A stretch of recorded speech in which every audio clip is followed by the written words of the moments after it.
Hello!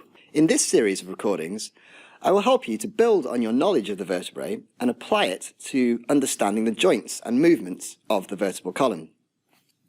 Upon completion of the unit, you should be able to relate structure to function, understanding the types of movements performed at the Atlantooccipital and Atlantoaxial joints.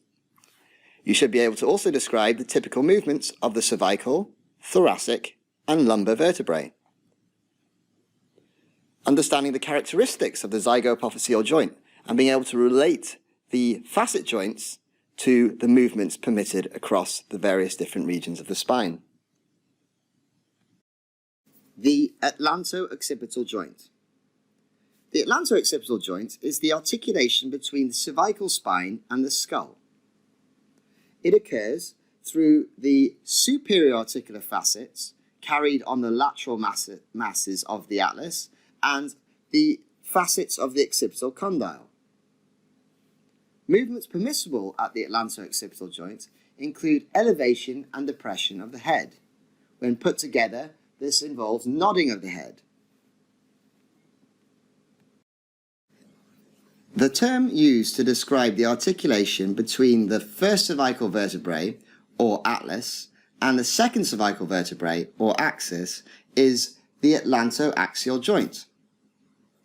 On closer inspection, we can see that there are in fact three components to this articulation.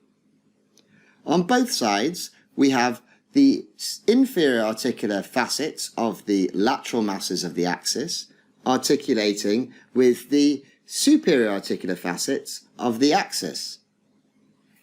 In the midline, there is a dens of the axis that articulates with the anterior arch of the atlas.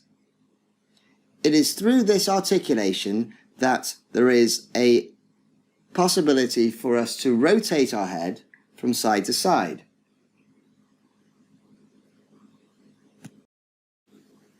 The Zygopathial joint.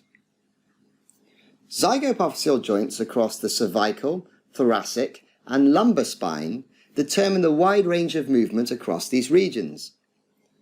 Surrounded by a joint capsule, the superior articular facets of the superior articular process below and inferior articular facets of the inferior articular process above form the joint. It is the angle of these joints that determines the movement across the various different regions.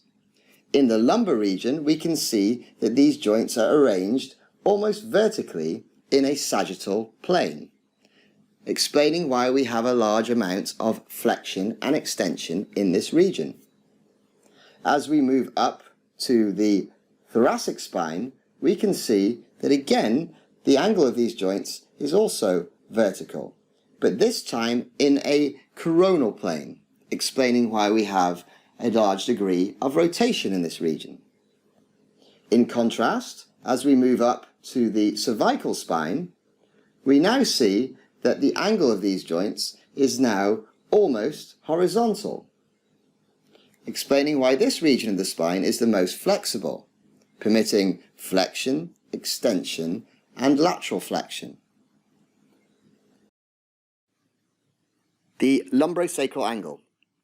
The lumbosacral or sacrovertebral angle is the angle between the superior surface of the sacrum and the horizontal in an individual that's standing up.